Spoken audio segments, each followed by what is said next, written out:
안녕하세요. 여수 MBC 뉴스투데이입니다. 2016학년도 대학 수학능력시험이 이제 곧 시작됩니다. 수험생과 학부모 모두 긴장된 하루일 텐데요. 시험장 분위기는 어떤지 여수고등학교에 나가 있는 취재기자 연결해 보겠습니다. 권남기 기자.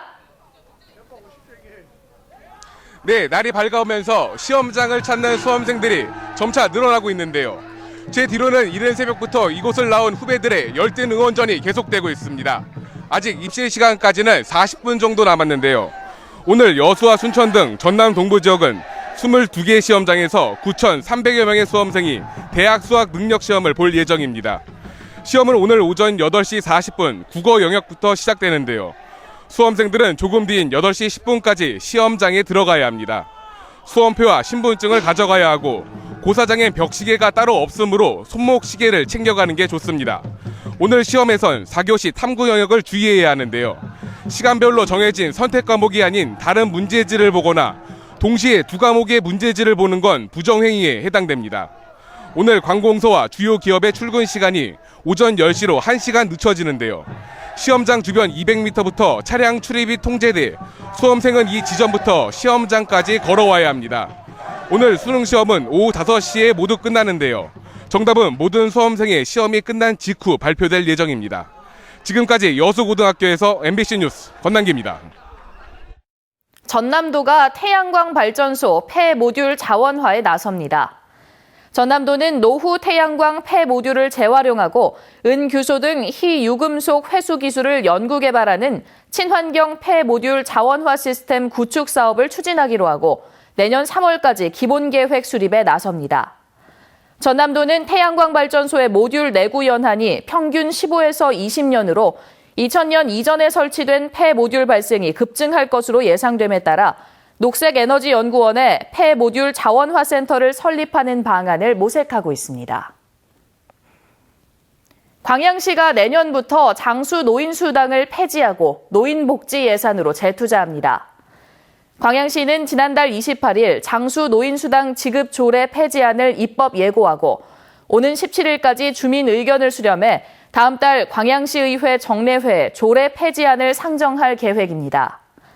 광양시는 장수 노인수당이 내년부터 폐지되면 노인복지 서비스 예산으로 재투자한다고 밝혔습니다. 광양시는 지난 2006년부터 광양시 장수 노인수당 지급 조례를 제정하고 올해를 기준으로 만 85세 이상 노인들에게 1인당 월 5만 원의 장수수당을 지급하고 있습니다. 지역 총선에 적용할 선거구 획정이 지역구와 비례대표 의석수 배분이라는 핵심 쟁점을 놓고 난항을 겪고 있습니다. 바로 오늘이 획정 시한인데요. 여야 합의에 따라 지역 선거구의 지각 변동은 불가피할 것으로 보입니다. 박민주 기자입니다. 선거구 획정 시한을 앞두고 여야 지도부가 협상을 이어갔지만 또 결렬됐습니다. 내년 총선에 적용할 선거구 획정 시한은 오는 13일. 핵심 쟁점은 농어촌 지역구 조정과 비례대표 축소 여부입니다. 여야는 권역별 비례대표제 도입에도 입장차가 뚜렷합니다. 지난해 헌법재판소가 결정한 국회의원 선거구 인구 하한선은 13만 9천여 명. 전남 동부권에서는 인구 하한선 기준에 못 미치는 지역은 여수갑과 고흥보성 두 곳입니다. 반대로 한 개 선거구로 묶인 순천 곡성은 인구 상한선 27만 8천여 명을 초과해 분구가 될 가능성이 높습니다.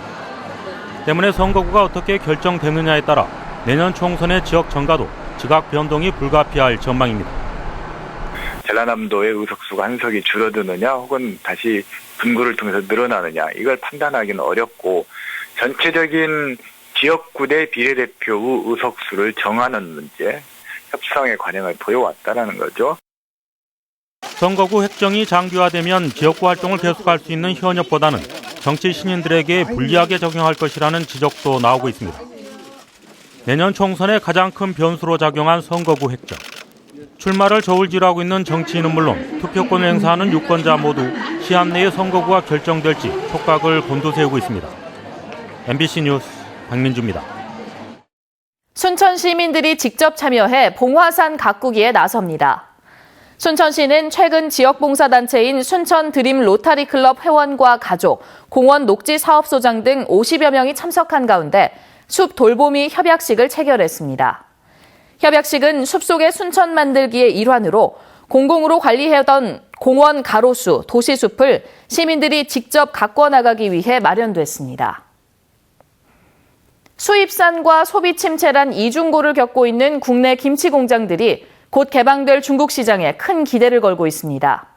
고급화와 신뢰도 등 차별화 전략으로 중국을 공략하면 승산이 있다는 분석입니다. 문현철 기자의 보도입니다. 최근 볶음 김치를 중국에 첫 선적한 해남의 한 농협 김치 가공 공장입니다. 일반 김치도 대중국 수출 걸림돌이 사라질 것이란 소식에 큰 기대를 걸고 있습니다. 엔저로 일본 수출이 부진하고 국내 김치 시장도 이미 한계에 다다른 점을 감안하면 가뭄의 단비처럼 여겨집니다. 지금 현재 중국 수출길이 열리면 아무래도 시장 규모가 크고 또 인구가 많은 나라에 고품질의 어떤 김치라든가 배추를 찾는 수요자들이 많을 것으로 생각합니다. 그러나 넘어야 할 산도 높다는 지적입니다. 국내산보다 5배나 싼 가격 경쟁력을 앞세운 중국산 김치는 지난해만 20만 톤 이상이 수입돼 국내 시장의 30%를 잠식했습니다. 가격만 놓고 보면 중국 시장을 공략하기 힘들 수 있지만은 고급화와 안전한 먹거리 전략을 구사하면 승산이 있다는 전망입니다. 특히 한류 열풍에 국내산 김치를 잘 버무리면 중국에서 선풍적인 인기를 끄는 한국산 화장품에 못지않는 붐도 기대할 수 있습니다. MBC 뉴스 문현철입니다.